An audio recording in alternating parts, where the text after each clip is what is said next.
Lorsque la plupart des gens pensent à la possession démoniaque, ils imaginent le scénario classique, vomissements en jet et tête qui tourne. Bien que cela arrive parfois, ce sont principalement les démons novices qui provoquent de ce genre de réaction. Les vomissements et les comportements anormaux sont le résultat du rejet de la possession par l'esprit du porteur. Ils sont cette petite voix qui vous murmure que vous allez bien et que vous pouvez prendre le volant, même si vous savez que vous avez trop bu, ou que vous pouvez tromper votre femme une seule fois et que personne ne le saura jamais, ou si vous avez déjà connu quelqu'un atteint de la maladie d'Alzheimer qui était devenue vraiment méchante à la fin. Vous avez probablement été témoin du travail d'un démon.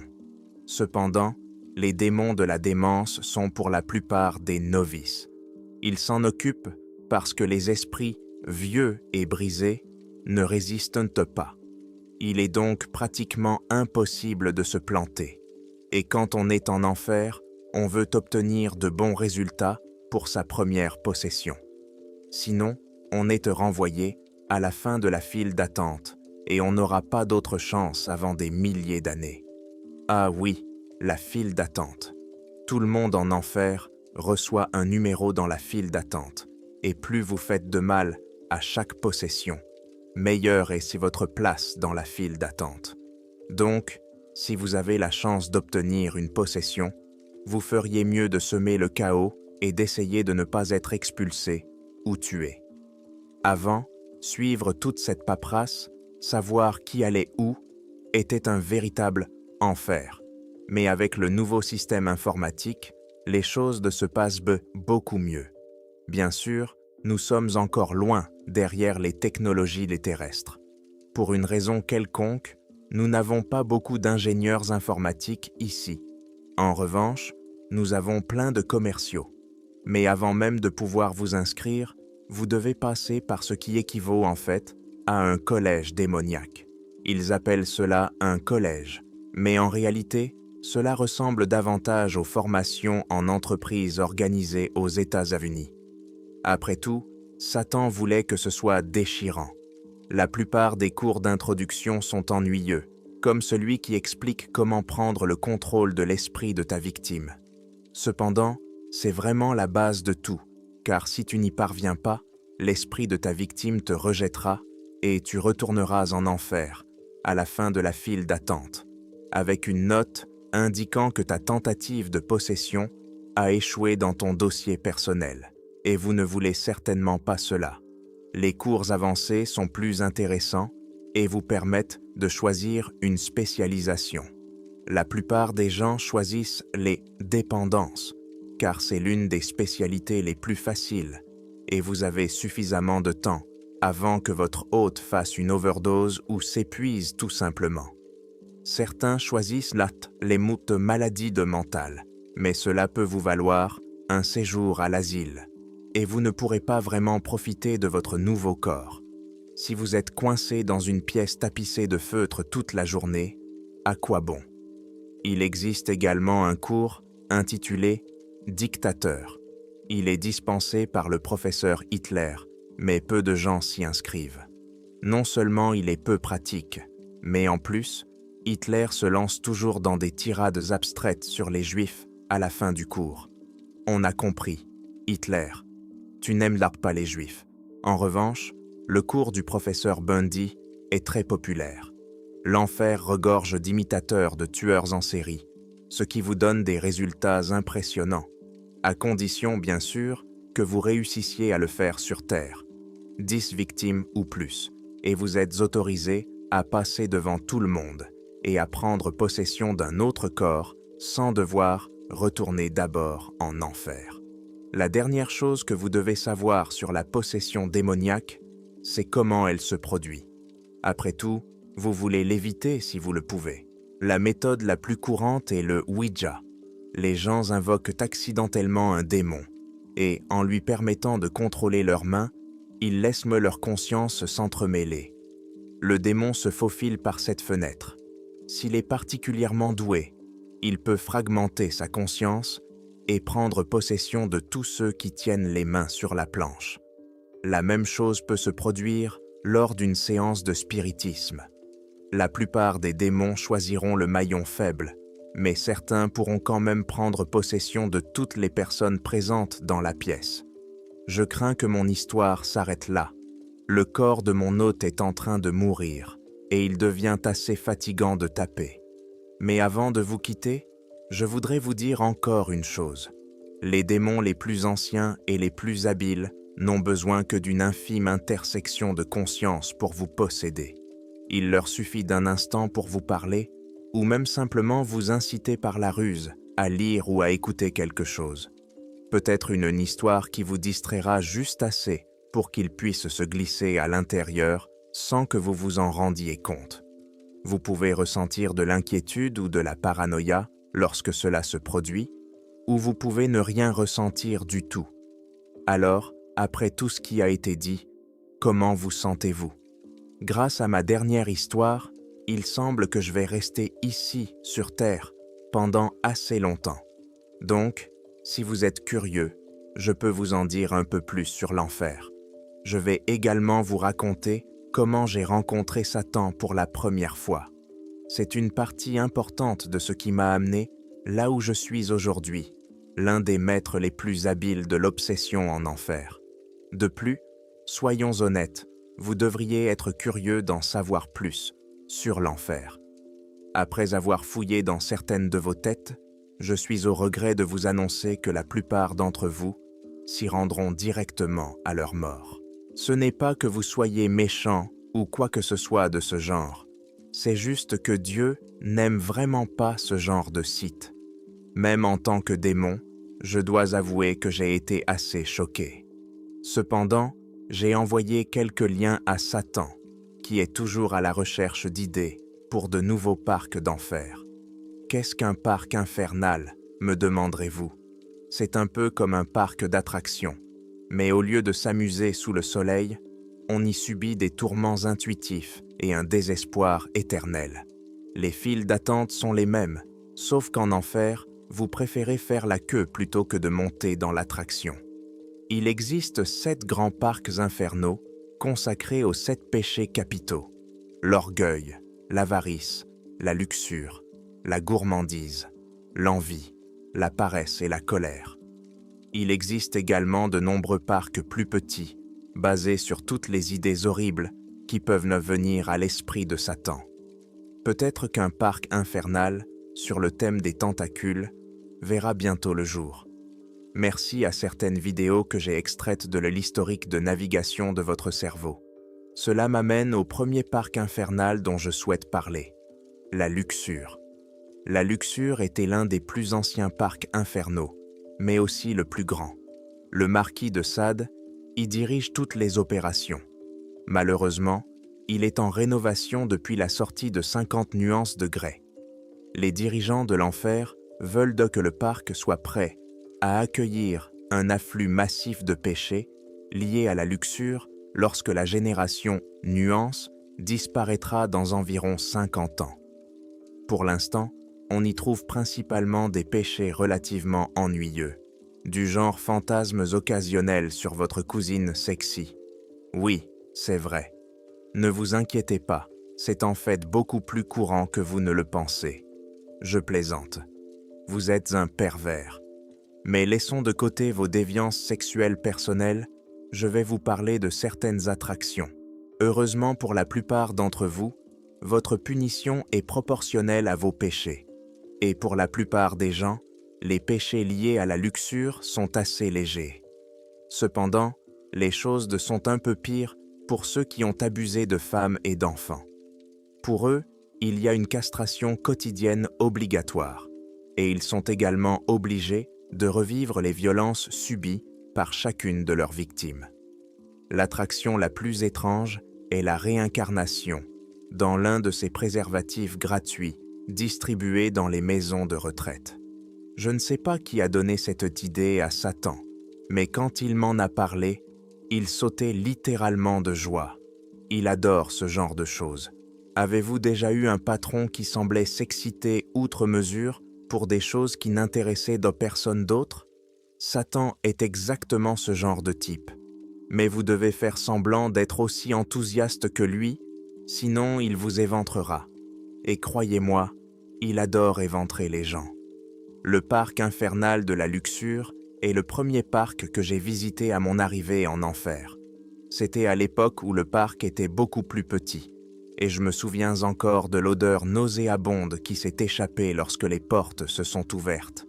Et je me suis traîné à travers elles.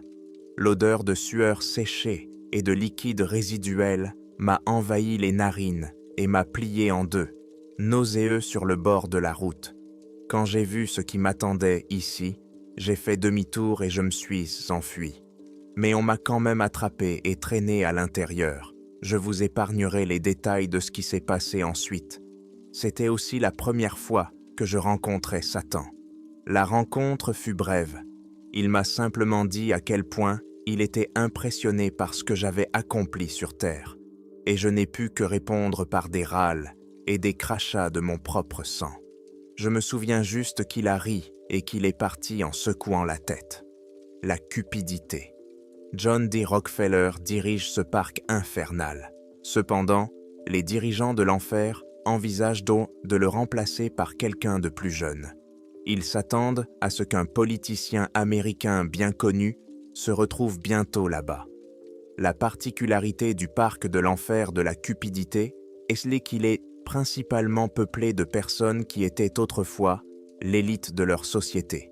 En conséquence, Satan a créé leur parc comme étant misérable, même selon les normes de l'enfer.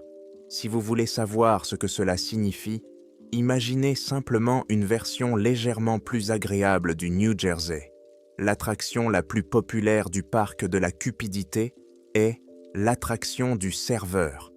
Les damnés sont condamnés à vivre la vie d'un serveur ou d'un employé de commerce de détail, où chaque client est grossier, mais ils ne peuvent pas démissionner car ils ont besoin d'argent. Ensuite, nous avons l'attraction « Ouvrier d'usine dans le tiers-monde ». De nombreux fabricants de vêtements sont envoyés dans cette attraction. Disons que « travailler jusqu'au sang » n'est pas qu'une simple expression là-bas. J'ai moi-même passé beaucoup de temps dans ce parc infernal quand j'étais un jeune démon, et il est deuxième sur cette liste parce que c'est là que j'ai rencontré Satan pour la deuxième fois. Il venait justement inspecter un problème sur l'une des attractions, celle où on vous enterre lentement vivant sous des pièces d'or. En raison de ma cupidité flagrante dans la vie, j'étais sur cette attraction lorsqu'il est arrivé, et il a été déconcerté en me voyant. « Je pensais que tu étais un contrevenant de la colère. Que fais-tu ici ?» m'a-t-il demandé. « J'étais déjà dans la colère, » ai-je répondu, « pendant 200 ans. »« 200 ans ? Bon sang, qu'as-tu fait ? Si tu veux savoir, tu peux lire mon dossier personnel. » Il m'a regardé un instant, comme s'il était en colère. Puis il a bâri. « Oh mec, peu de gens ont le courage de me contredire, tu sais. Je respecte ça. » Il a souri, m'a tendu la main, et nous nous sommes serrés la main. Et puis il m'a éventré. L'orgueil. L'orgueil, la vanité ou l'arrogance vous mèneront ici. Ce parc infernal était autrefois assez petit et peu fréquenté, mais avec la popularité croissante de Snapchat et de la culture du selfie, le nombre de pêcheurs vaniteux explose littéralement. Les types arrogants qui pensent comme que mon opinion est la bonne et que tous les autres sont stupides peuvent également se retrouver ici. Cela signifie que de nombreuses personnes qui passent maudit leur temps libre à se disputer sur Internet auront une mauvaise surprise dans l'au-delà. Pour expier leur orgueil sur Terre, les damnés doivent ici lécher beaucoup de cul. Et non, ce n'est pas une figure de style. Si vous pensez être coupable du péché d'orgueil, je vous suggère de vous couper le nez et la langue, car vous ne voulez certainement pas savoir quelle odeur a le cul d'un démon.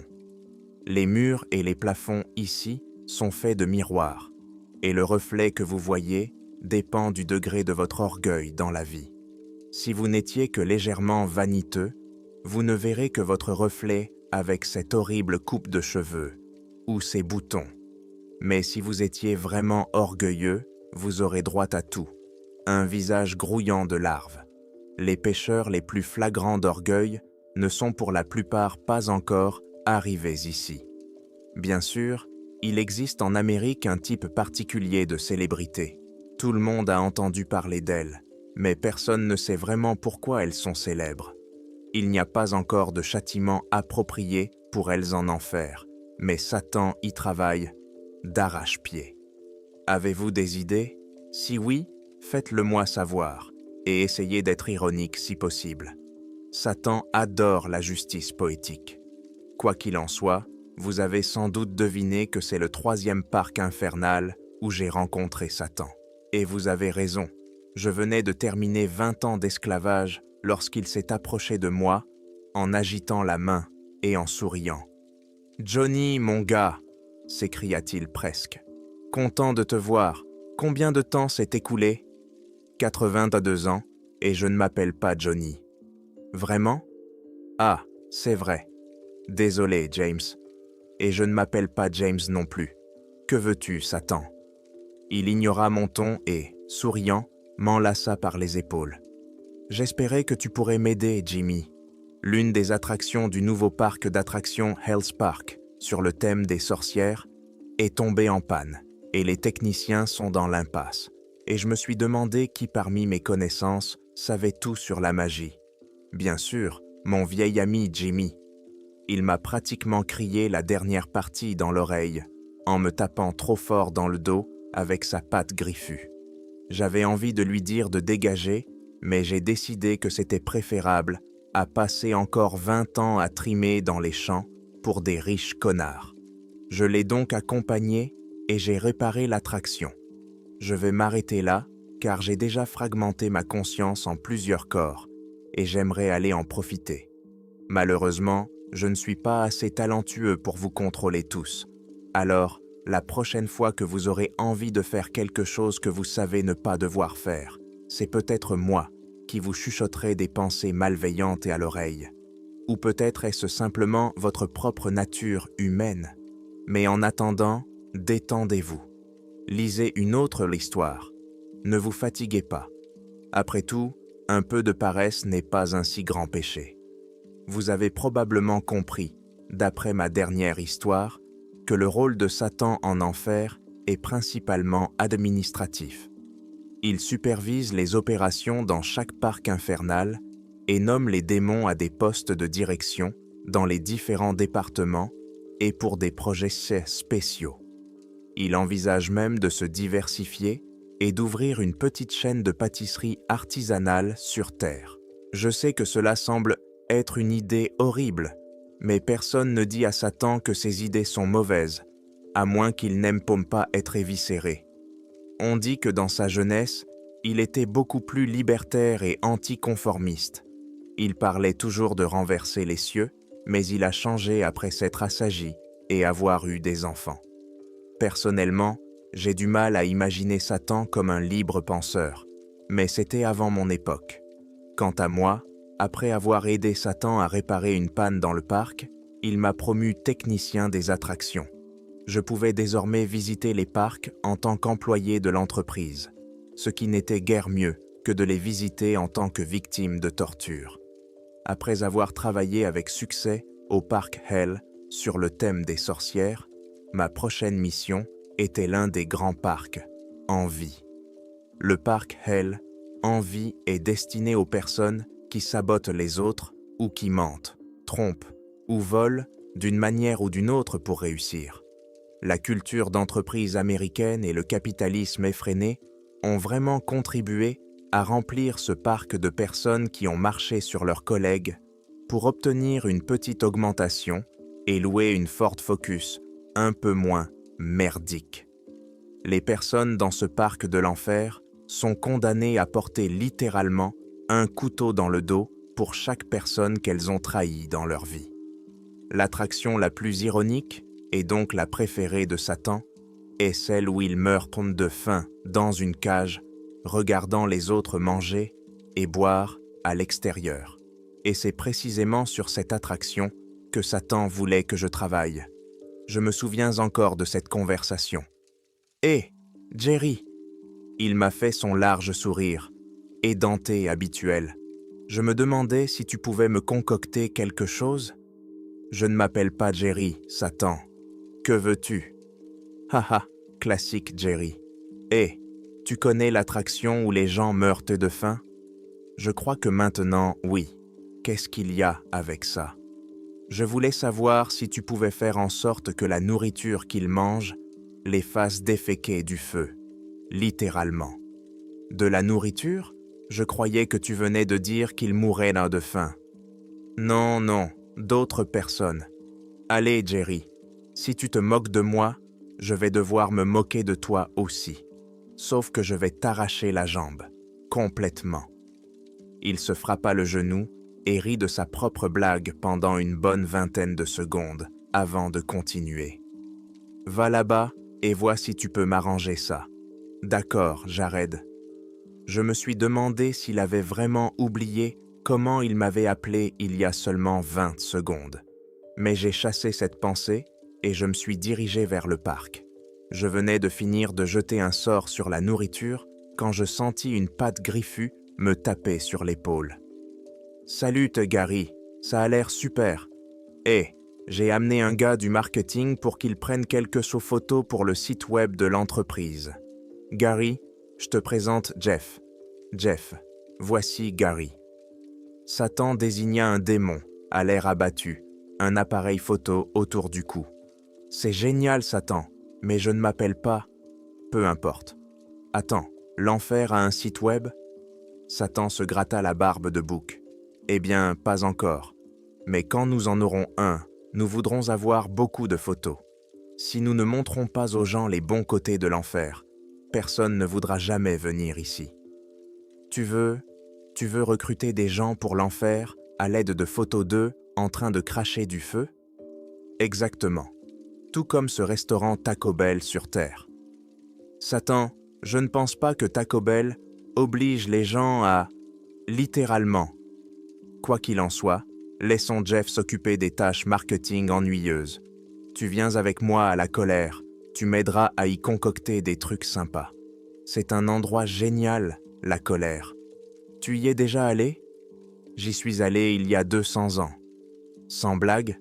Alors tu sais de quoi je parle. Nous sommes rapidement arrivés à la colère. Les portes ont grincé en s'ouvrant et j'ai frissonné en sentant l'odeur trop familière du sang. Bon, voilà mon idée, Gary. Tu es prêt? Probablement pas, mais vas-y.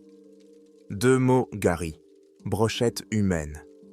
Des brochettes humaines? Ouais, imagine un peu. On empale un tas de gens sur des brochettes avec des poivrons, peut-être des tomates cerises. On peut même utiliser des gens de différentes couleurs pour que ce soit joli. Quoi? D'accord, d'accord. Mais tu as besoin de magie pour tenir les brochettes? Non, non, non, non, non. J'ai déjà quelqu'un pour ça. Hé, mon pote. Oui, toi. Viens ici. Gary veut te rencontrer. Je suis resté bouche bée quand un homme d'au moins 3 mètres, tout en muscles, s'est approché de nous en courant. Gary, je voudrais te présenter mon bon ami Gollum. Gollum? Gary. Gary. Gollum. Goliath, m'écriai-je en sursautant au son de la voix tonitruante de l'inconnu. Goliath, tu es sûr? D'accord. Quoi qu'il en soit, Gary va m'aider à jeter un sort pour que ton broche maintienne les gens en place et qu'ils ne tombent pas tout le temps dans le feu. Satan se tourna vers moi. On ne peut maintenir les gens sur ce fichu truc que quelques semaines avant que la broche ne les transperce. Bon, débrouillez-vous ici et quand vous aurez fini, appelez-moi. J'ai un appel important à passer. Je serai là-bas. Sur ces mots, il s'éloigna en courant et je me mis au travail sur la broche. Quand j'eus terminé, je jetai un coup d'œil sur le côté et vis Satan en train de rire avec une étudiante de l'université démoniaque et d'enrouler sa queue autour de son doigt. « On a fini, Satan !» ai-je crié. Il était revenu en courant, souriant. « Ah, très bien, très bien. Allons-y, Gary !» a-t-il dit en me prenant dans ses bras. Il s'est penché vers moi et m'a parlé à voix basse pendant que nous nous éloignions. Son haleine sentait le café et le soufre. « Oui, tu ferais peut-être mieux de protéger ton dos quand tu es près de Goliath, » dit-il à voix basse, et je ne me pencherai pas près de lui. C'est trop tentant pour lui, si tu vois ce que je veux dire. Tu veux dire qu'il... Exactement, Gary. C'est un cannibale. Eh bien, je ne dirai pas ça. Attends, quoi? Oui, j'ai perdu 2 techniciens à cause de lui la semaine dernière. Il leur a arraché la tête avec la colonne vertébrale. Et il ne t'apprécie pas beaucoup. C'est toi qui as fait en sorte qu'il ne puisse plus empaler les gens. Attends, mais tu viens de... Attends, pourquoi je ne devrais pas m'incliner devant lui? Parce que c'est un cannibale. Tu n'as jamais entendu parler du filet? Bon sang, Gary, tu es parfois lent à comprendre. D'accord, Satan. Alors, on va où maintenant? La gourmandise, Gary. Tu vas adorer cet endroit. C'est génial, tout simplement génial. D'accord. Alors, qu'est-ce que tu veux que je fasse là-bas? 2 mots, Gary. Un cheesecake explosif. La gourmandise. Lorsque Satan et moi nous sommes approchés du parc infernal de la gourmandise, j'ai remarqué qu'il était nettement plus petit que les autres.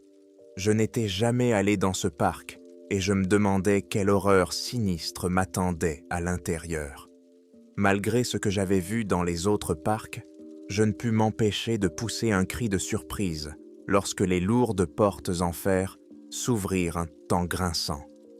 À l'intérieur, tout était encombré de longues tables couvertes d'un festin raffiné.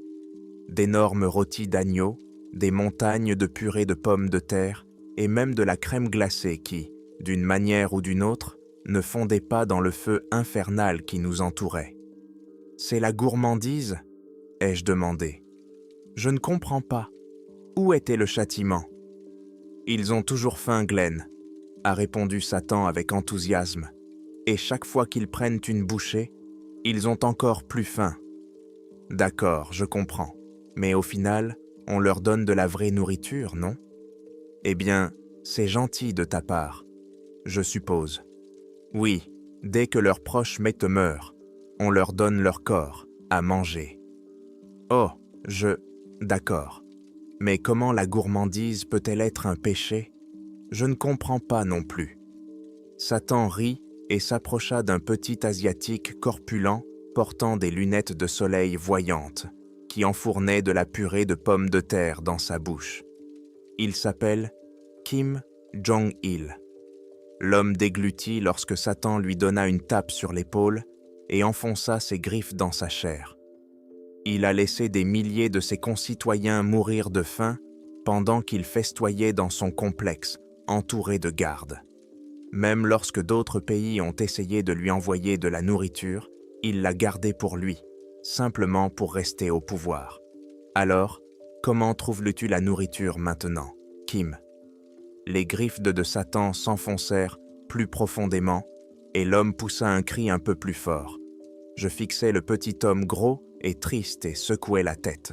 « Tu crois qu'il aime le cheesecake ?» demandai-je. Satan sourit. Alors que nous quittions Gloutonnerie, Satan me tendit un mouchoir pour que j'essuie les restes explosés de Monsieur Ira sur ma chemise. « Tu sais, Satan, je commence à penser que tu n'es pas si méchant que ça. » Il hocha la tête d'un air compréhensif. « Tu souffres du syndrome de Stockholm, Glenn. Ne tombe pas amoureux de moi. J'ai déjà 17 femmes et je ne cherche pas de mari. » D'accord. Alors, on va où maintenant? Où d'autre? Dit Satan. La paresse. La paresse était un autre parc où je n'étais jamais allé. Donc je ne savais pas à quoi m'attendre quand nous y arriverions. Les portes des parcs infernaux s'ouvrirent toujours lentement, mais ici, il fallut au moins 1 minute pour que les portes colossales s'ouvrent en grinçant. J'entendis un bruit de reniflement et, en me retournant, je vis Satan inhaler une ligne de poudre blanche au bout de sa queue. « Satan, tu prends de la cocaïne! De la cocaïne! De la cocaïne !» Satan éclata d'un rire hystérique. Ne sois pas ridicule, Peter. Ce sont des os broyés de chiens de l'enfer. Comparé à ça, la cocaïne, c'est comme du café décaféiné. Il me donna une dizaine de tapes trop fortes dans le dos, puis me fourra sa queue sous le nez. Allez, Peter, renifle, tu en auras besoin, là-bas. Je ne sais pas trop. Satan claqua la queue, me laissant tousser dans un nuage de poudre. Mes poumons brûlaient tandis que j'inhalais cette saleté, et j'étais sûr que j'allais mourir, quand soudain, tout mon corps s'engourdit. Je regardai sur le côté et vis un sourire large de 3 pieds, près d'1 mètre, sur le visage de Satan, qui semblait désormais avoir la taille d'un SUV. « Alors, tu sens quelque chose maintenant, Peter ?» Le monde tournait et se déformait autour de moi, et l'air semblait gélatineux. Tout semblait ralenti, tandis que chaque atome de mon corps vibrait d'un plaisir intense. Je ressentais clairement cette sensation. Lorsque nous avons franchi la porte, j'ai senti un poids soudain s'abattre sur mon corps. « La gravité est 12 fois plus forte ici, Peter !» s'est exclamé Satan. « Elle maintient les habitants locaux à un rythme lent. Cool, non ?» Je regardais autour de moi et constatais que les gens dans le parc se déplaçaient effectivement à une vitesse d'escargot. Beaucoup d'entre eux étaient rognés, figés, un pied en l'air, presque gelés au milieu d'un pas. Nous avons un bug très étrange ici ces derniers temps. Hé, Kirsten X, montre le bug à Peter. Je regardai dans la direction indiquée par Satan et vis un énorme démon avec des cornes de mouton et une épaisse fourrure noire sur tout le corps. Il grogna et tira sur un levier géant à côté duquel il se tenait, et la porte derrière nous commença à se fermer lentement. Smack! Le bruit était assourdissant. Tous les habitants du parc s'effondrèrent, simultanément, comme des bâtiments tombant directement sur le sol, éclaboussant de sang et d'entrailles dans toutes les directions. Tu vois, quand les portes se ferment, la gravité monte en flèche et nous devons la désactiver, puis la réactiver pour redémarrer. C'est super énervant. Nous n'avons pas pu utiliser les portes principales depuis plusieurs semaines. Aide-moi, Peter, d'accord ? Je vais voir ce que je peux faire. J'ai écarté un peu de matière cérébrale et quelque chose qui ressemblait à une rate. Puis, j'ai commencé à dessiner mes runes sur le sol, reconnaissant que, quoi que fassent là les os des chiens de l'enfer, ils ne me faisaient pas m'écraser comme tous les autres. Quand j'eus terminé, je regardais Kirsten X. Bon, réessai. Kirsten X actionna le levier et la porte s'ouvrit lentement. Attends une seconde, Peter. Il nous faut un cobaye. Satan se précipita dehors et attrapa un démon qui passait par là, le traînant dans le parc tandis qu'il protestait faiblement. Satan, je dois vraiment rendre ces rapports. Et la date limite ? Oublie la date limite. Tu vas faire partie de quelque chose de plus grand. C'est une expérience. C'est de la science. Mais Allez, Kirsten X. Le grand démon actionna le levier, les portes se refermèrent, lentement, et rien. Le visage du démon se détendit et il poussa un long soupir de soulagement. Quoi qu'il en soit, Satan, smack. Sa phrase s'interrompit à mi-chemin lorsque Satan lui fracassa le crâne avec une pierre. « Wouh, oui, 10 points !» hurla Satan. « Désolé pour ça, Steve. J'étais tellement déçu qu'il ne se soit pas écrasé. » Je le regardais perplexe. « Hé, Steve !» dit-il en me donnant des coups de coude dans les côtes et en gloussant. « Steve, on dirait qu'il a finalement réussi à respecter son deadline.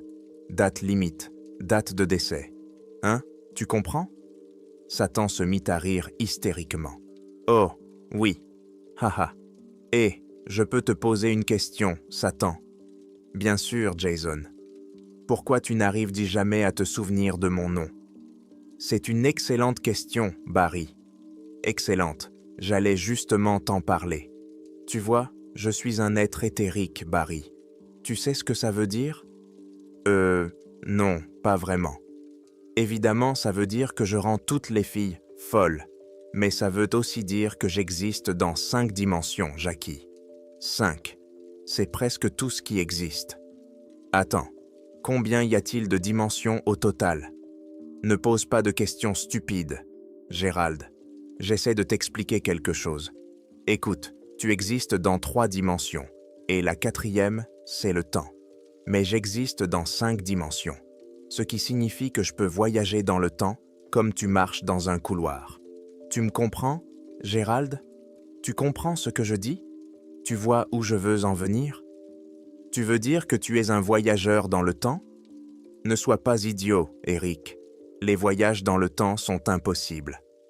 Mais tu viens de dire, je sais ce que j'ai dit. Écoute, tu sais ce qui se passe quand tu essaies de voyager dans le temps, Billy.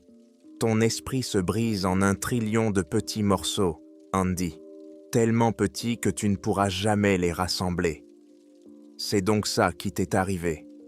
Voilà ce qui va t'arriver, Jeff. Je vais t'apprendre. On va briser ton esprit en autant de petits morceaux. Ça va être génial, Jacob. Génial. Pourquoi voudrais-je? Parce qu'alors, tu pourras contrôler les âmes de centaines, voire de milliers de personnes à la fois. Je me souviens de ton nom, Willy. Je ne me souviens simplement pas à quelle époque je me trouve. Cela n'a aucun sens.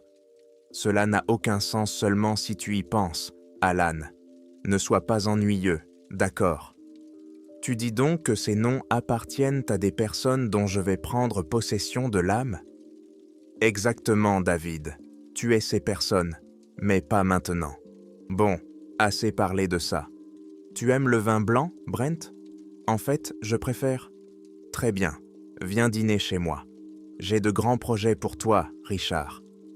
Énorme. Le château de Satan se dressait comme une immense masse grise au loin, tandis que nous nous en approchions. Nous avons vu des nuages noirs et orageux au-dessus de nos têtes, et une pluie froide a commencé à tomber. Je n'avais jamais vu de nuages orageux en enfer auparavant, ai-je dit. C'est vrai, Harry. J'ai demandé à mon gars chargé du tonnerre de tout arranger. Ça donne à cet endroit une atmosphère vraiment sinistre, tu vois ce que je veux dire. Oui, en fait. Tu aimes les bains à remous, Harry? Je suis mort avant qu'ils ne soient inventés. Alors, parfait. Tu vas adorer, Harry. Nous nous sommes approchés d'une porte en bois gigantesque et Satan a frappé dessus de manière rythmée avec ses jointures. Qui ose s'approcher du château du Seigneur des Ténèbres? J'ai failli bondir hors de ma peau lorsque les portes ont tremblé dans leurs gonds sous l'effet d'un rugissement assourdissant. C'est Satan. Ouvre. Quel est là le mot de passe? Ouvre cette putain de porte, Fearsnow, avant que je ne la défonce et que je t'arrache ta putain de pomme d'Adam. Les portes se mirent à grincer lentement en s'ouvrant, et je me demandais en silence pourquoi personne en enfer n'avait jamais pris la peine de huiler les gonds. Bienvenue dans les profondeurs de l'abîme. J'entendis une voix tonitruante résonner dans les couloirs, mais je ne voyais pas d'où elle venait. Je veux te présenter Fearsnow, Harry, Freshnel, Harry. Mes yeux suivirent le regard de Satan, et je vis un petit démon debout à mes pieds. Il ne mesurait pas plus d'1 pied, 30 centimètres, et ressemblait à un bébé avec des cornes. Enchanté, Harry. Moi aussi, Frazzle.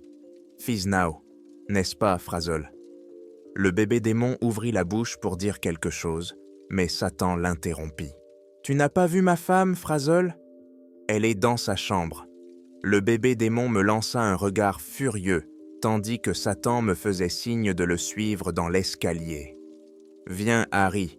Ma femme est très sympathique. Elle est cool, Harry, cool. Pas aussi garce que les 16 autres.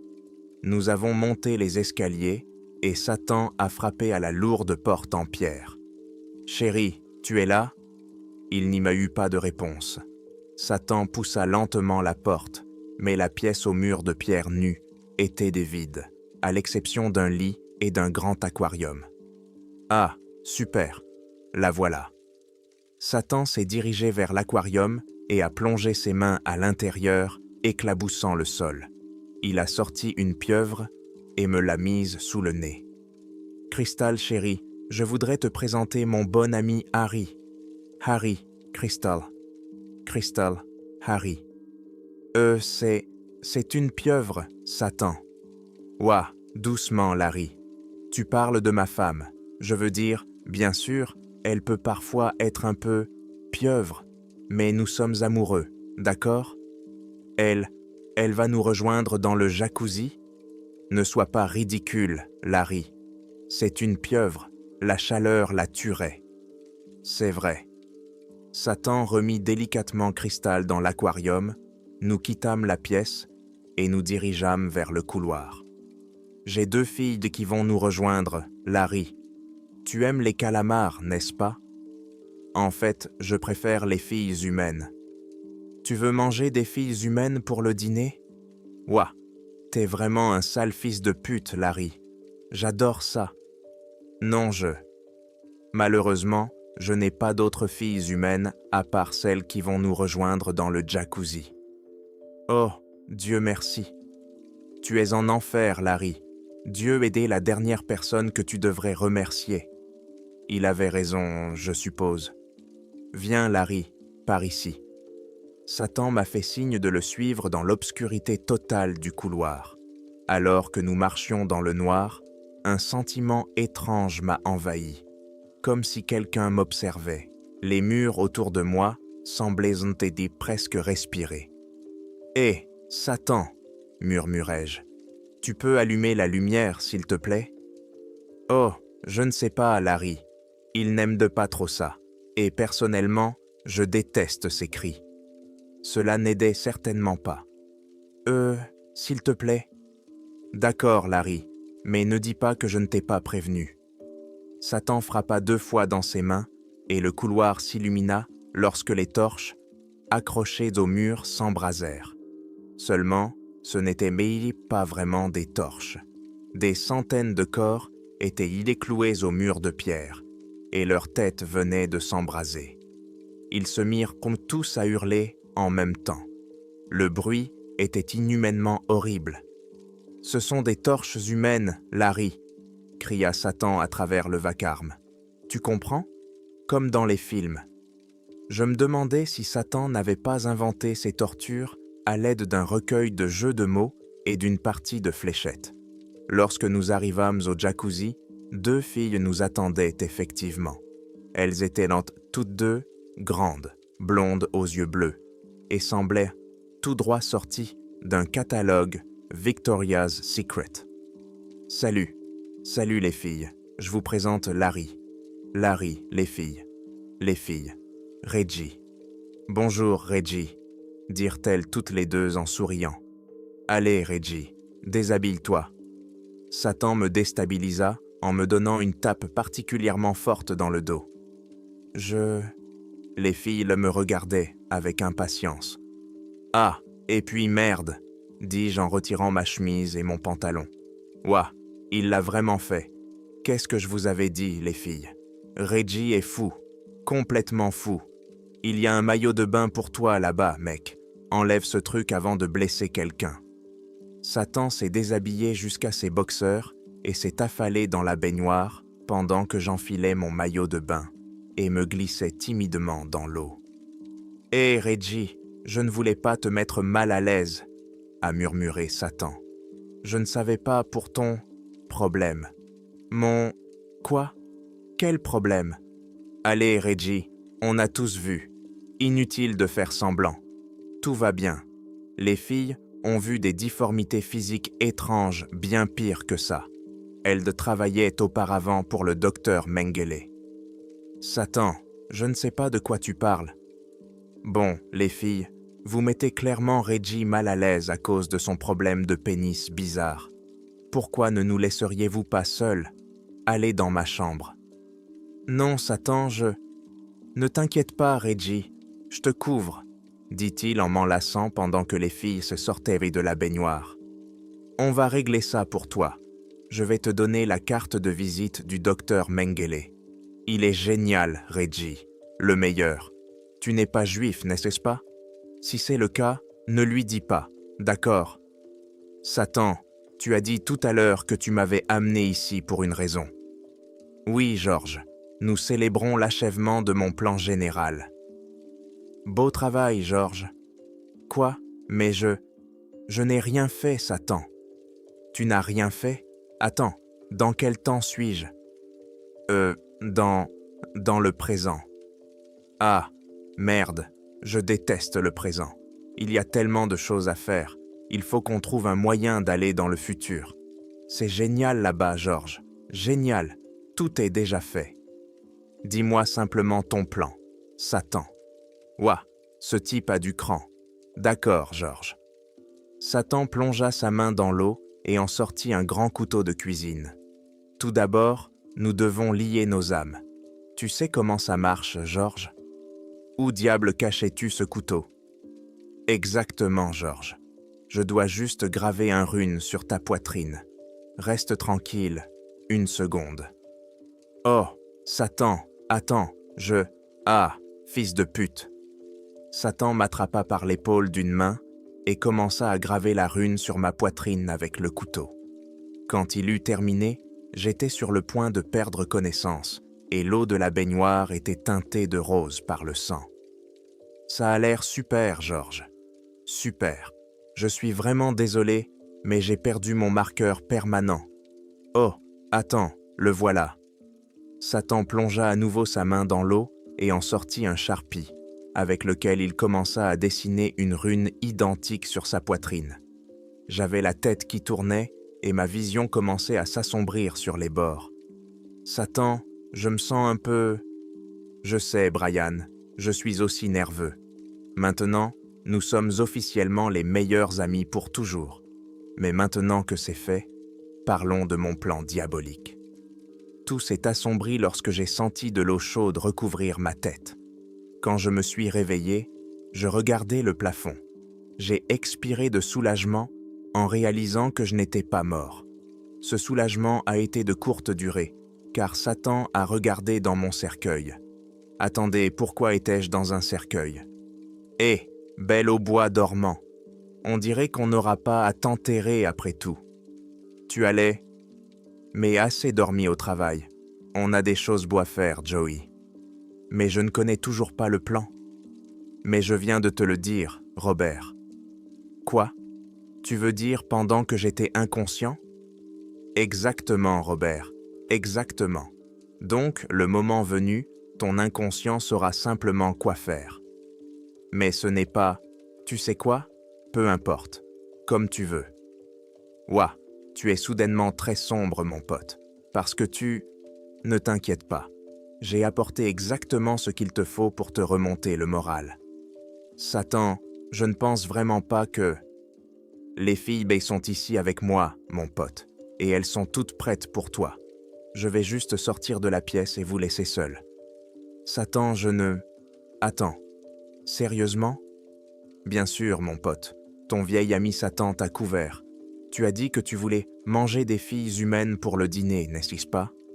Parfois, je te déteste, Satan. Je t'aime aussi, mon pote. Allez, mange, puis nous irons à Port-Douche. Tu seras le premier dans la file d'attente dès que la prochaine douche sera disponible pour la possession.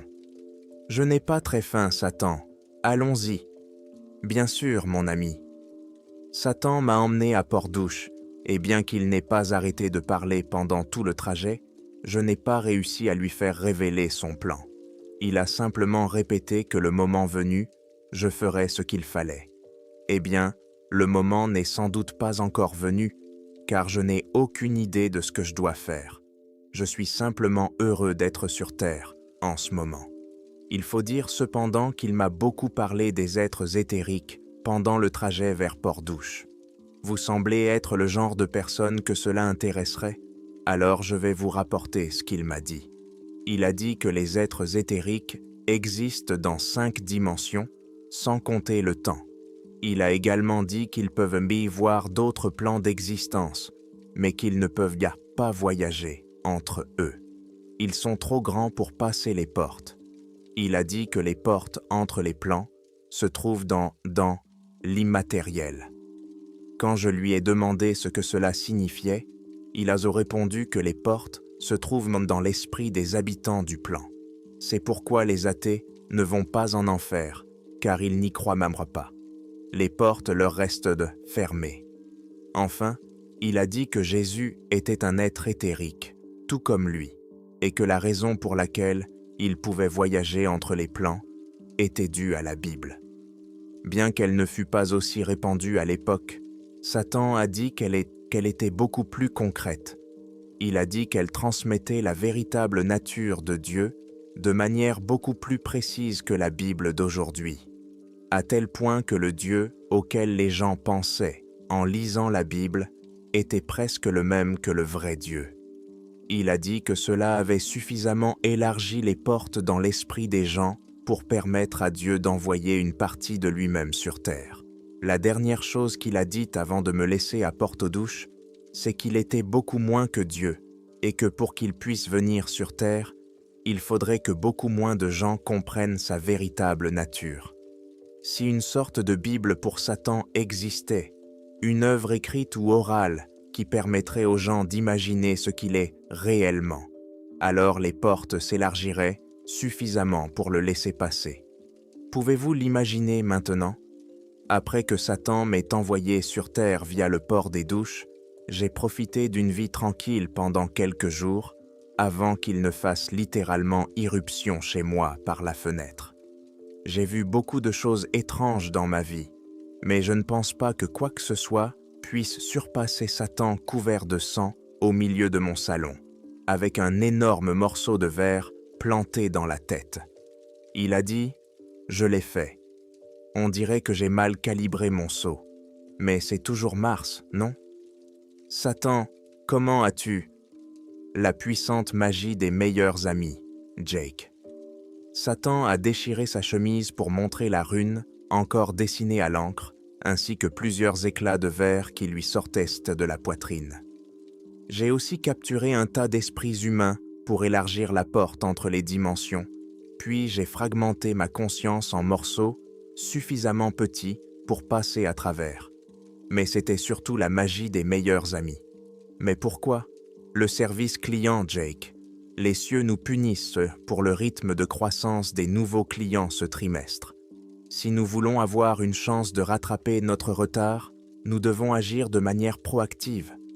Que veux-tu dire par « Attends, qui dirige l'enfer en ce moment ?» J'ai quelqu'un, Jake, c'est le meilleur. Le meilleur. Il travaillait auparavant au service clientèle de Comcast. Il sait vraiment comment faire souffrir les gens. Ah, eh bien, d'accord. Bon. Donc, le service client. Allez, Bernie, on dirait que tu as tout oublié de ton séminaire d'orientation « Bienvenue en enfer ». Tu sais, je m'inquiète parfois pour ta mémoire, mais je n'ai pas. Un grand sac de sport a volé à travers une autre fenêtre de mon salon. Très bien, a dit Satan. Le matériel de recrutement est là. Tu sais, tu pourrais au moins viser la même fenêtre. Ne m'en parle pas. Tiens, Bernie, porte ça. Satan me tendit le sac de sport et je sentis quelque chose de pointu me piquer la poitrine, tandis que le contenu du sac faisait un bruit métallique. Attends un peu, c'est quoi? Un sac géant rempli de couteaux et de marteaux. Bertram, n'oublie pas les marteaux. Mais pourquoi en avons-nous besoin?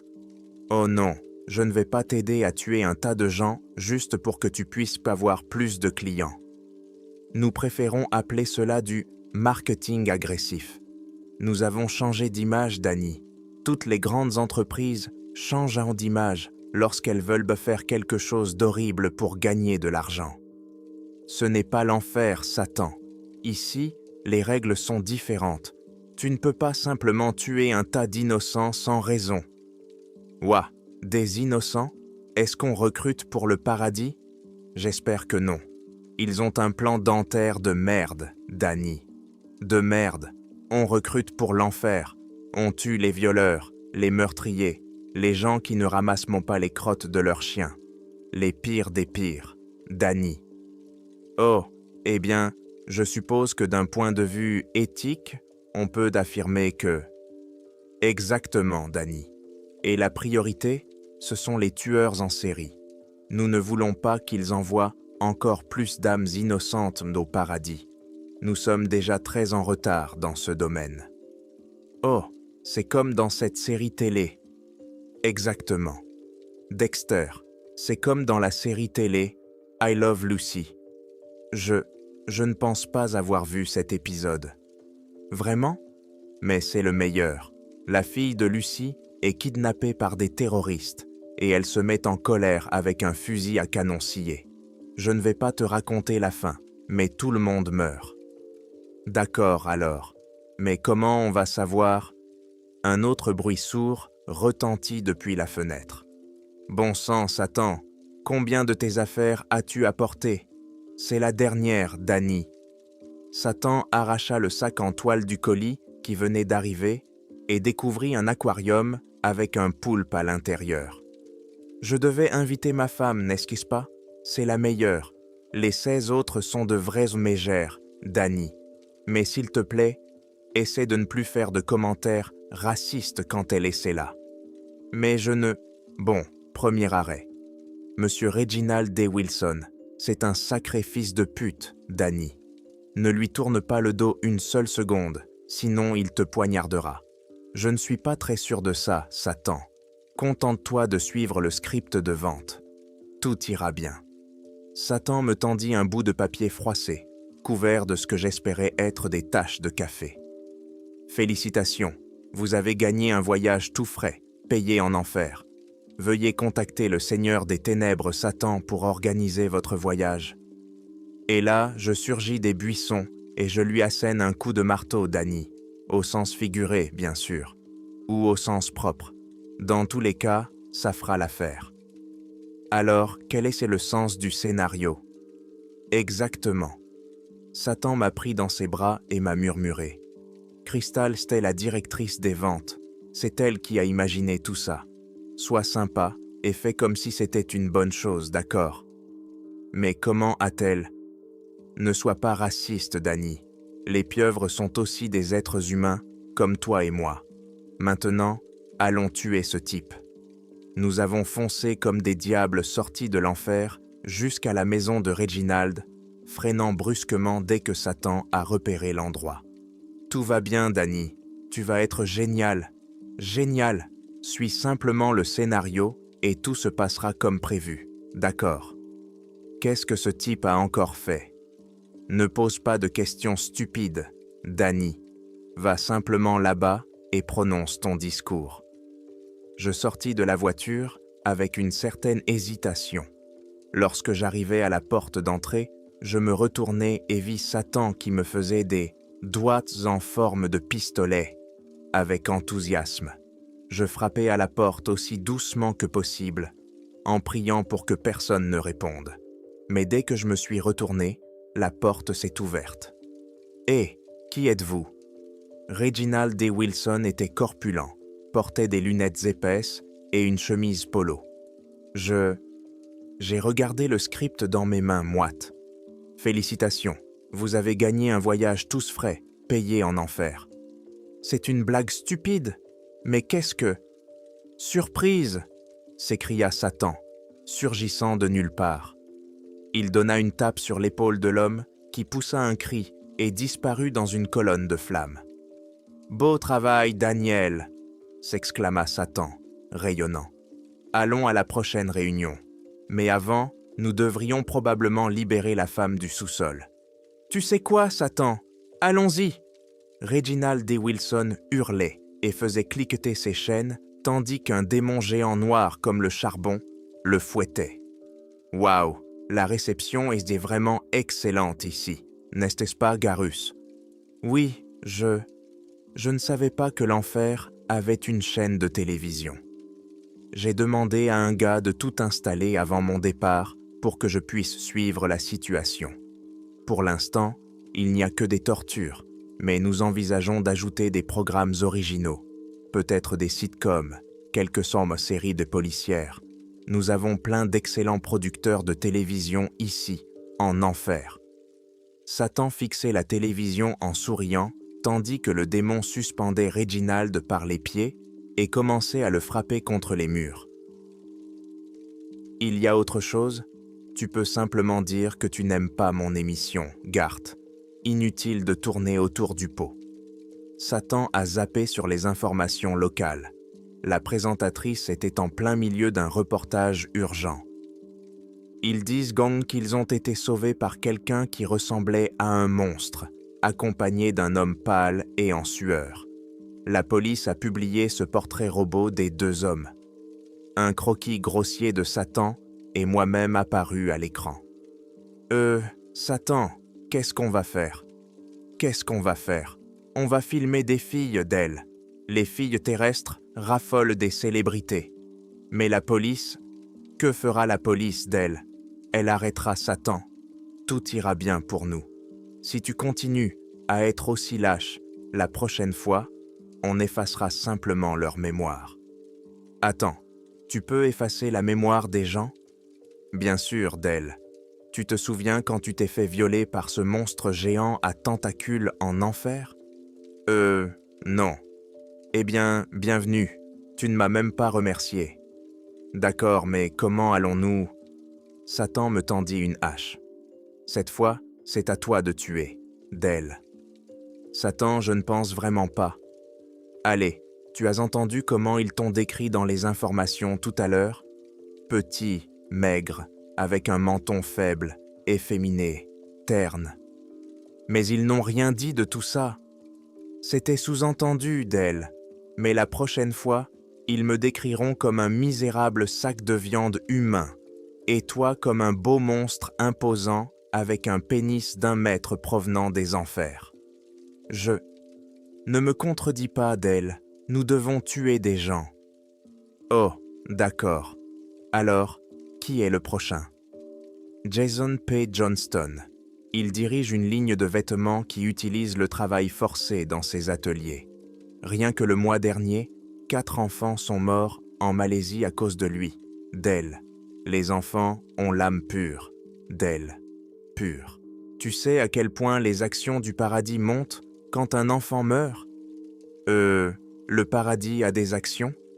Ne fais pas l'idiot, Ted. Je parle métaphoriquement.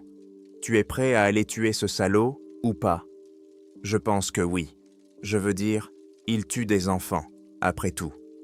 Parfait. Allons-y.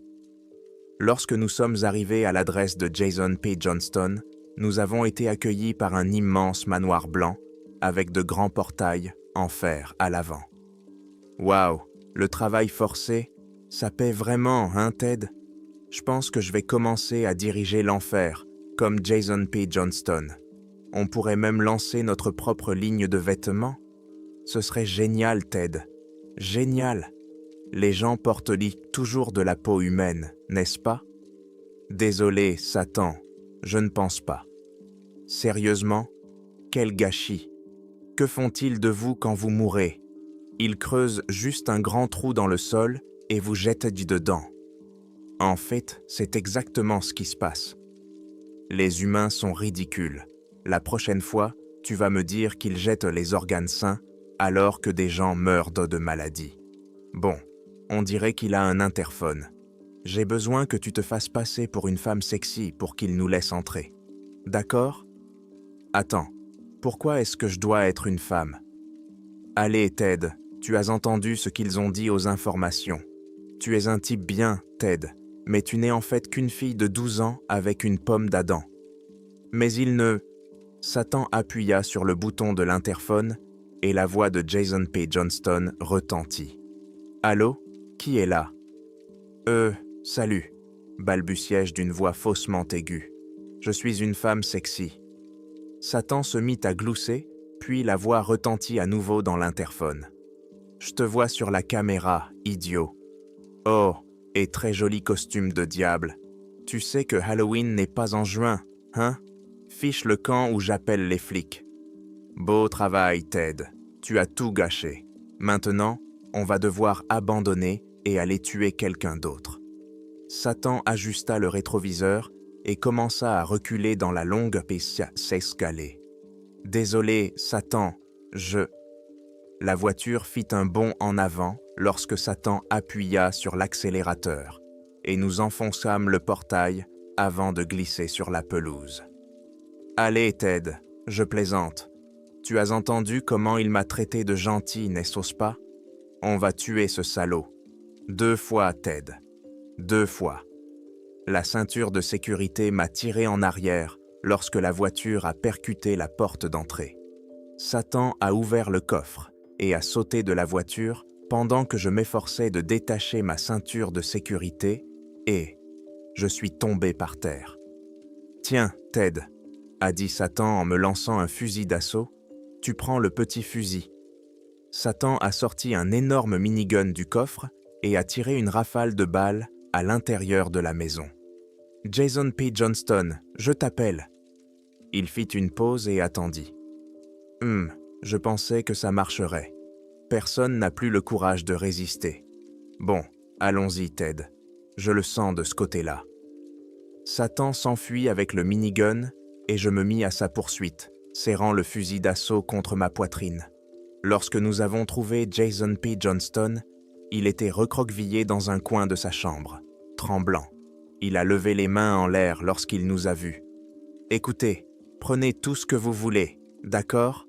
Prenez tout ce que vous voulez et partez. »« Oh, on va prendre Jason, » a souri Satan. « Allez, Ted, tu sais quoi faire. »« C'est vrai, » ai-je dit en levant mon fusil. « Attends, qu'est-ce que tu fais, Ted ?» a demandé Satan. « Je le tue ?»« Non, le script de vente, Ted. Lis le script de vente. »« Oh, je tapotais mes poches. Je l'ai dûment laissé à la maison. »« Oh, waouh, Ted, Crystal va être tellement déçue. Et elle ne t'aime déjà plus après tous ces commentaires racistes que tu as faits. » Désolé, Satan. Ce n'est pas grave, mon pote. Tuons ce type et on en reparlera quand on sera rentré. Oh, d'accord. Nous nous sommes tous les deux retournés pour regarder Jason P. Johnston, toujours recroquevillé dans un coin. Sa bouche était entr'ouverte. « Qui êtes-vous, bon sang ?» dit-il. J'ai essayé de trouver une phrase cool, quelque chose que Satan aurait pu dire, mais rien ne m'était venu à l'esprit. Alors je lui ai simplement tiré une balle dans la tête. Satan m'a souri. « Allons-y, Ted, rentrons à la maison et regardons la télé. Il y a une nouvelle émission que j'ai très envie de voir. » Les cris de Jason P. Johnston, implorant la pitié, ont été étouffés par une avalanche de petits pieds alors que les enfants le piétinaient à mort. Satan était assis, scotché à la télévision, comme si c'était la chose la plus intéressante qu'il ait jamais vue. Satan. « Oui, mon pote, tu as dit que les enfants avaient l'âme pure, n'est-ce pas? » Bien sûr. Alors pourquoi y a-t-il des enfants en enfer? C'est une excellente question, Derek. Tu veux commander une pizza? Oui, je suppose. Mais tu n'as pas répondu. Très bien. Paye avec ta carte de crédit.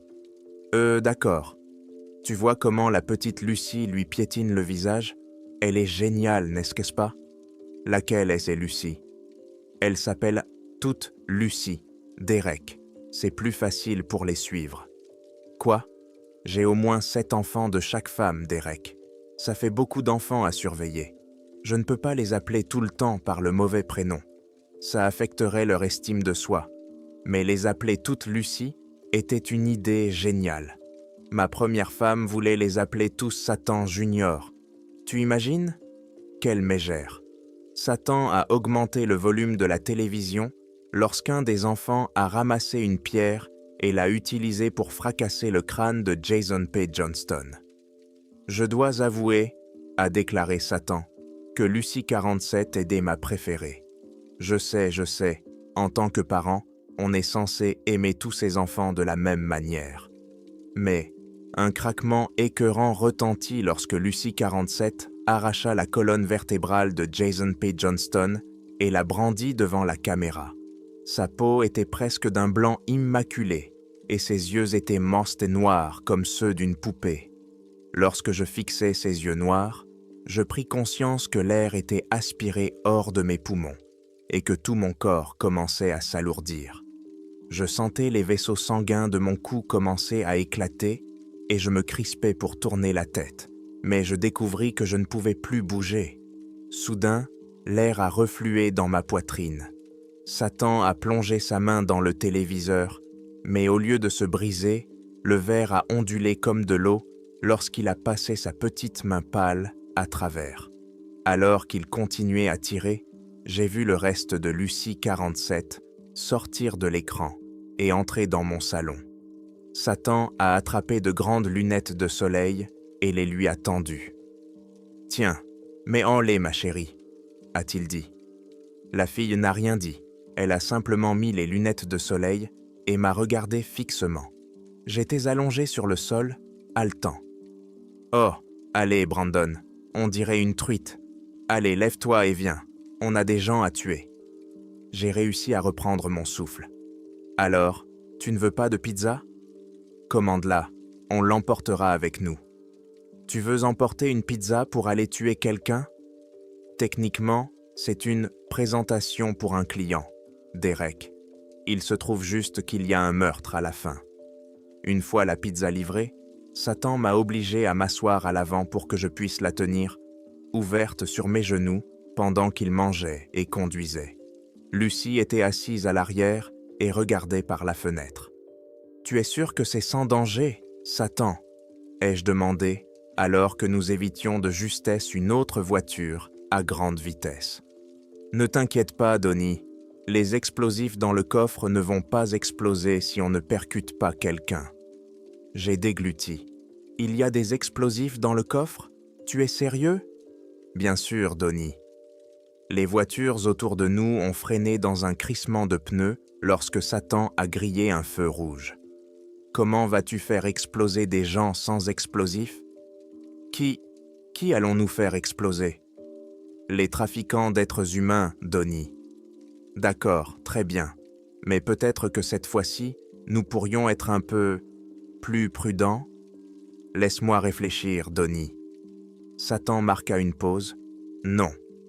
Satan se retourna et se mit à parler à Lucie. Lucie, ma chérie, es-tu prête à aller tuer des gens avec papa ? Lucie ne dit rien. Je jetai un coup d'œil dans le rétroviseur et vis qu'elle avait retiré ses lunettes et regardait par la fenêtre. Des oiseaux tombaient du ciel derrière nous. Lorsque nous sommes arrivés à destination, j'ai vu qu'il s'agissait d'une maison isolée, dans la forêt. De nombreux 4.4 et gros SUV noirs étaient garés à l'extérieur. Un garde armé d'un fusil d'assaut se tenait près de la porte. « Bon, Donnie, » Satan murmurait maintenant. « Tu attends dans la voiture. Je vais placer des explosifs sous leur roue arrière, au cas où ils s'enfuiraient. » Il me donna un coup de poing dans l'épaule et me tendit une caméra vidéo et des jumelles. « Filme bien pour le site, d'accord ?» Satan sortit discrètement de la voiture. Puis il disparut, emportant avec lui de petits disques métalliques ressemblant à des mines. Il se déplaçait sans bruit sur le terrain, posant des mines près des roues des Jeeps et des 4x4. Lorsqu'il eut terminé, il attrapa une branche et grimpa dans un arbre. Je me demandais s'il allait simplement observer. Si c'était le cas, pourquoi s'enfuirait-il ? J'ai porté mes jumelles à mes yeux et j'ai commencé à observer le garde armé. C'est alors que j'ai vu Lucie. Elle ressemblait à un fantôme glissant doucement à travers la clairière. Le garde semblait aussi déconcerté que moi lorsqu'il l'a remarqué, et il a tendu la main vers la radio accrochée à sa ceinture. À ce moment-là, Lucie a retiré ses lunettes de soleil. L'homme s'est soudainement figé sur place. J'ai vu son visage se déformer de douleur. Les vaisseaux sanguins de son cou ont commencé à noircir, à gonfler et à éclater, laissant échapper un liquide noir qui sifflait et brûlait sa peau en coulant le long de celle-ci.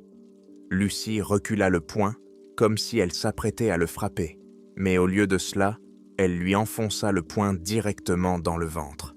S'appuyant de son autre main, elle lui arracha la colonne vertébrale avec la tête et la jeta sur le côté comme un déchet. Les hommes sortirent en courant de la maison et la forêt explosa sous les coups de feu. Le petit corps de Lucie tremblait sous les centaines de balles qui le frappaient. Elle secoua cette pluie de balles comme de l'eau de pluie, sautant d'un homme à l'autre et les déchirant en morceaux comme du papier, jonchant le sol de leurs organes et de leurs membres arrachés. Les hommes ont commencé à jeter leurs armes et à sauter dans leurs voitures pour s'enfuir. La terre a tremblé et les arbres se sont effondrés lorsque les mines ont explosé, projetant partout de la chair brûlée et des éclats de verre.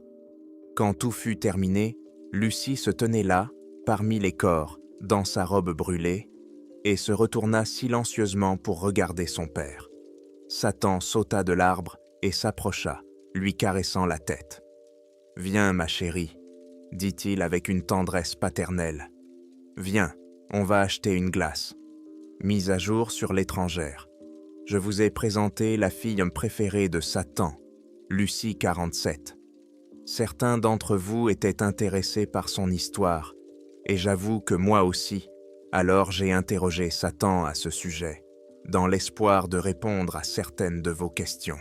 Satan m'a dit que la mère de Lucie était l'un des nombreux démons qui avaient immigré sur Terre, alors que la guerre entre le ciel et l'enfer faisait encore rage en Floride. Bien que tous les démons aient été appelés à combattre dans cette guerre, beaucoup d'entre eux ont fini par déserter. Certains espéraient simplement éviter le conflit sans laisser leur âme être détruite. Mais d'autres sont venus sur Terre pour torturer les humains, profitant du fait que le ciel n'avait pas de troupes disponibles pour les défendre. Comme certains d'entre vous l'ont deviné, la mère de Lucie, 47, était en fait l'équivalent démoniaque d'une gorgone. Selon Satan, les représentations mythiques des gorgones, des vampires et de nombreux autres monstres dans l'humanité sont en fait basées sur des créatures démoniaques qui tourmentaient leur civilisation ancienne. Les exploits des démons particulièrement tristement célèbres sont inclus dans un ouvrage intitulé « Encyclopédie satanique ». L'entrée concernant la mère de Lucie, 47, indique qu'elle est venue sur Terre en 734, pendant la guerre. Je ne sais pas exactement à quelle date terrestre cela correspond, mais c'était à l'époque des Grecs anciens. Selon l'encyclopédie, le mythe grec de Méduse est en grande partie basé sur les tourments mortels qu'elle infligeait à ces personnes. Maintenant que vos questions ont trouvé réponse, je vais passer à la suite de ce qui s'est passé entre Satan et moi. Lucie 47 était assise dans le salon, en train d'échanger des messages sur son téléphone portable.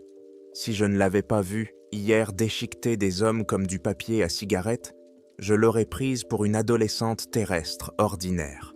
« Hé, Lucie, tu sais quand ton père va rentrer ?» Elle n'a rien dit. Elle a simplement regardé par-dessus ses lunettes de soleil l'une de mes plantes d'intérieur. La plante a sifflé et a laissé échapper une fumée noire avant de se faner. Bon, je suppose que je vais attendre. Au bout d'environ 30 minutes, Satan a fait irruption dans la pièce avec un sourire narquois. « Bon, Mel, tu vas adorer ça. Je viens de terminer une conférence téléphonique avec l'équipe de direction de l'enfer et nous avons trouvé plein de moyens plus efficaces de mener à bien cette affaire. » « Vraiment ? » ?»« Absolument, Mel. Nous allons envoyer sur Terre une équipe des meilleurs tueurs, je veux dire vendeurs, et leur demander d'accélérer la croissance de notre clientèle. Tu veux dire que tu veux envoyer une bande de monstres sur Terre pour qu'ils tuent des gens pour toi? Encore une fois, Mel, je te rappelle que nous préférons le terme « attirer de nouveaux clients ». Mais en gros, c'est l'idée. D'accord, tu veux donc tous les faire passer par la télévision, comme nous l'avons fait avec Lucie? Ne sois pas ridicule, Mel. Nous ne pouvons pas faire passer n'importe quel démon par la télévision. Je ne peux faire passer Lucie 47 que parce que nos âmes sont déjà liées, comme celles d'un père et de sa fille. Oh, alors comment allons-nous faire venir les autres sur Terre? C'est une excellente question, Mel, et cela m'amène à la prochaine chose dont je veux te parler. L'équipe de direction estime que tes talents ne sont pas pleinement exploités dans ton poste actuel. D'accord, tu veux dire que je vais avoir une promotion? plutôt une mutation à un autre poste. Mais tu peux appeler ça une promotion si ça te fait plaisir, Darren. D'accord, bien sûr. Ça veut dire que je n'aurai plus à tuer des gens? Oui, Darren. Ton nouveau poste n'impliquera aucune responsabilité liée au meurtre. D'accord, je suppose que j'accepte. Très bien, Mel. Reste tranquille. Une seconde. Satan sortit son pistolet et me tira une balle dans la tête. Je m'effondrai lourdement sur le sol, suffocant et toussant, tandis que l'air sulfureux remplissait mes poumons. J'étais de retour en enfer. Une colonne de flammes s'est abattue du ciel près de moi, et lorsque la fumée s'est dissipée, j'ai vu Satan debout là. Bon, nous avons besoin de ton aide pour jeter quelques sorts ici, Darren. Tu penses pouvoir t'en charger? J'ai essayé de parler, mais je me suis simplement plié en deux, dans une quinte de tout. La qualité de l'air en enfer est épouvantable. Très bien, Darren, très bien. Notre première étape, c'était la mère de Lucie, 47. Je te préviens, Darren, c'est une vraie trigarce, mais c'est ma femme, alors sois gentil, sinon je devrais te tuer à nouveau. J'ai réussi à articuler « D'accord, Satan ». La route menant au château de Gorgone était bordée de pieux, chacun surmonté d'une tête en décomposition. Elle a un étrange fétiche pour la décapitation, Darren, alors fais attention. Depuis qu'un connard lui a coupé la tête sur terre et qu'elle a été renvoyée en enfer, elle s'est mise à couper des têtes humaines. Elle en utilise environ 40 par jour. C'est ridicule. Waouh, on dirait qu'elle est vraiment rancunière. Absolument, Daron. Elle est très raciste envers les humains. Un peu comme toi contre les pieuvres. Alors essaie de ne pas la provoquer en faisant toutes ces choses étranges que tu fais tout le temps. Attends, qu'est-ce que tu veux dire par « Très bien, nous y sommes ». Lorsque nous avons gravi la colline, j'ai vu un énorme tas de crânes empilés en forme de pyramide. Elle mesurait 90 pieds, 27 mètres. De haut, si elle mesurait au moins 1 pied. Satan secoua la tête. Je dois m'excuser pour le décor minable de ma femme, Darin. Je veux dire, sérieusement, un tas de crânes? C'est un peu trop direct, non? Qui est-ce que ça est censé effrayer, les scouts? Elle a un problème avec les biscuits à la menthe? Oui, c'est vraiment nul, dis-je en essayant d'empêcher mon cœur de sortir de ma poitrine.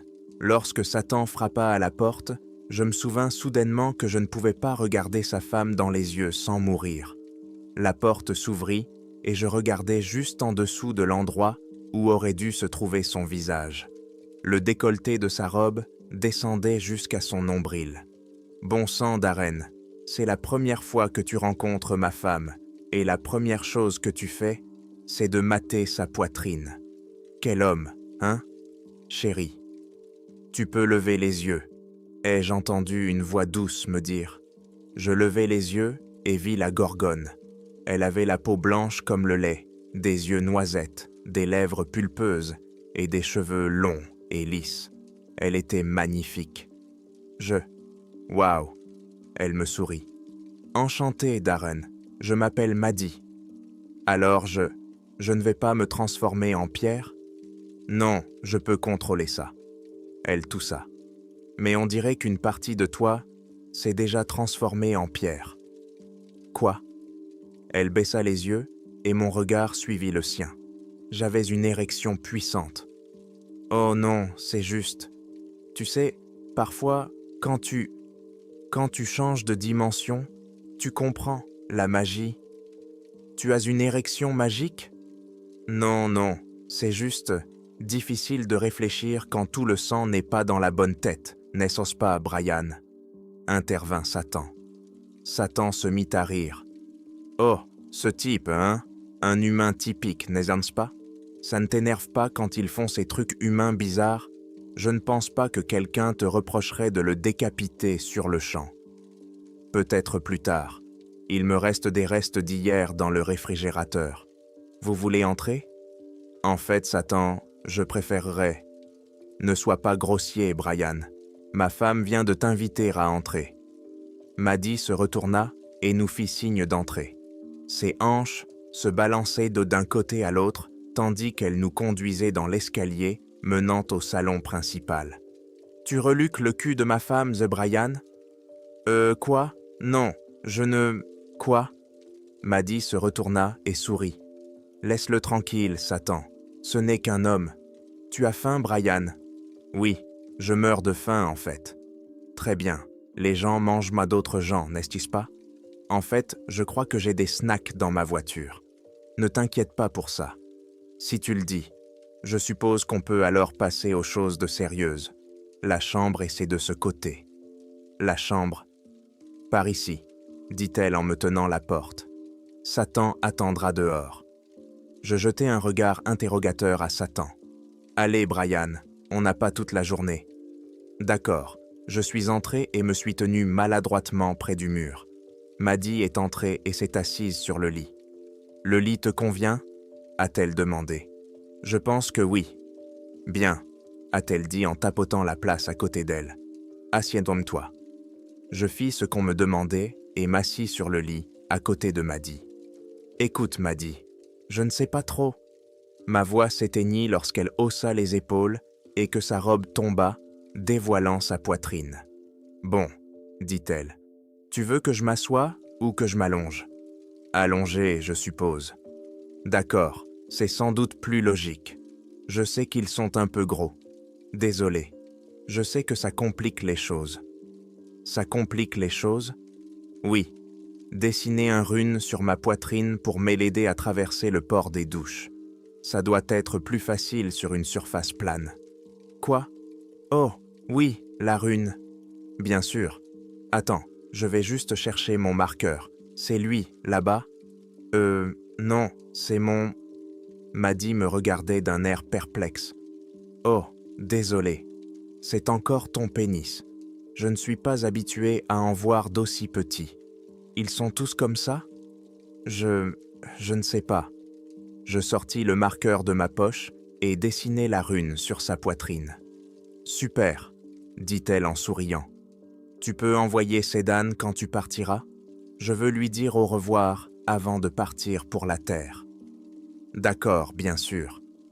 Tu peux descendre. On risque de faire un peu de bruit. Serre-toi dans le frigo, d'accord ? Oui, d'accord. Satan et moi avons emprunté le sentier qui traversait la forêt sombre qui nous entourait. Mais appeler cela une forêt serait peut-être un peu exagéré. Au lieu d'écorce, les arbres semblaient hommes recouverts de d'écailles noires et glissantes. Les feuilles ressemblaient à des morceaux de peau déchirés et suintaient une substance noire épaisse sur le sol en dessous. Satan m'expliqua qu'il s'agissait d'arbres vampires. Les vampires, m'a-t-il dit, étant des morts vivants, étaient incapables de se reproduire comme les humains.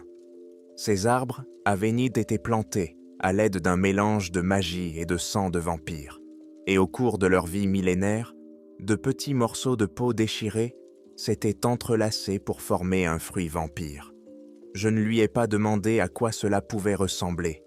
Satan a pointé l'un des arbres devant nous. « Regarde ça, Jed, c'est un hybride transylvanien roumain. Les écailles sont magnifiques, n'est-ce pas ? » Bien sûr. Je ne savais pas de quel arbre il parlait. Pour moi, ils se ressemblaient tous. Tu n'as pas besoin de faire semblant de comprendre ce dont je parle, Jed. Nous savons tous les deux que tu n'y connais rien aux arbres vampires. C'est vrai. Satan accéléra légèrement le pas. Nous allons rencontrer un vieil ami à moi, dit Satan. Il est très sensible au sujet de ses dents, alors essaie de ne pas dire de bêtises. Pourquoi ?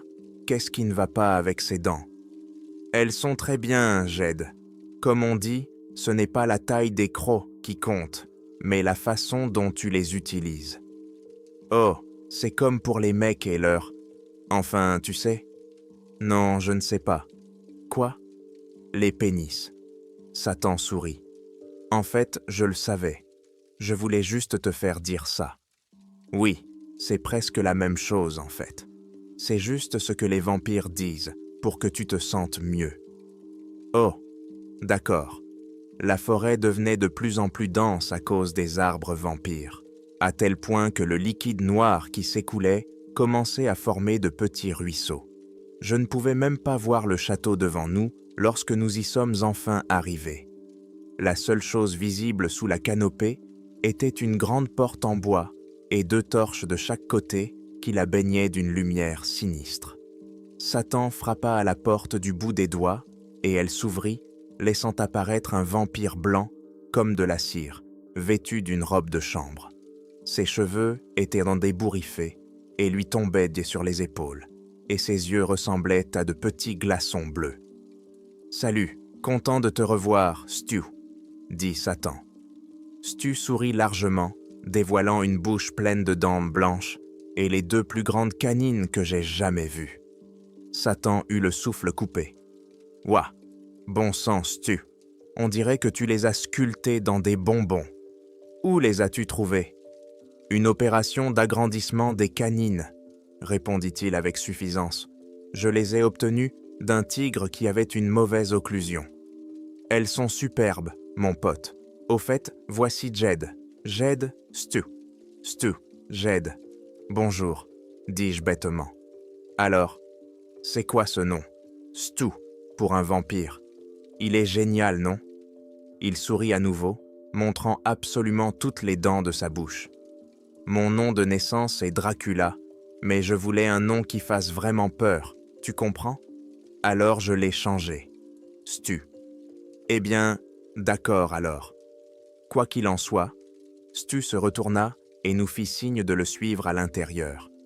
Pourquoi ne pas vous asseoir pour dîner avant que nous procédions au rituel ? Je ne voyais pas comment je pouvais refuser sans risquer d'être éventré. Alors j'acquiesçai silencieusement et nous nous dirigeâmes vers la table à manger. J'attendais avec horreur de voir à quoi ressemblait un dîner dans l'imaginaire d'un vampire. Je fus surpris de voir d'énormes tables couvertes de toutes sortes de plats appétissants. Il y avait des steaks encore fumants, des rondelles géantes d'un fromage blanc, plusieurs dizaines de bouteilles de vin et une soupe qui dégageait un parfum intense d'ail. Satan se frotta les mains et sourit. « Je suis ravi de voir que tu as enfin abandonné ton étrange régime, Stu. » Stu secoua la tête. « Je ne l'ai pas abandonné, » répondit-il. « C'est juste pour vous, les gars. »« Et quel est ton régime ?» demandai-je. Stu poussa un soupir triste. « Entièrement végétalien, » dit-il en prenant une petite cloche sur la table et en la secouant. Je me demandais comment un vampire pouvait être végétalien. Mais ma question trouva rapidement une réponse lorsque 2 vampires imposants entrèrent dans la pièce en traînant un homme qui criait et se débattait, vêtu d'un t-shirt à l'effigie de Che Guevara. Ils le jetèrent sur la table devant Stu, renversant plusieurs verres de vin, et Stu se pencha pour lui mordre le cou. Les cris se transformèrent brusquement en râles, et le corps de l'homme commença à se ratatiner comme un raisin sec, avant de s'immobiliser complètement.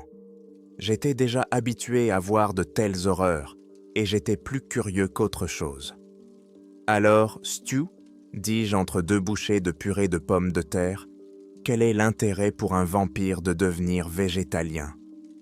Le sang humain contient trop de cholestérol de nos jours, répondit-il avec indifférence, même si le gras a bien meilleur goût, ajouta-t-il tristement.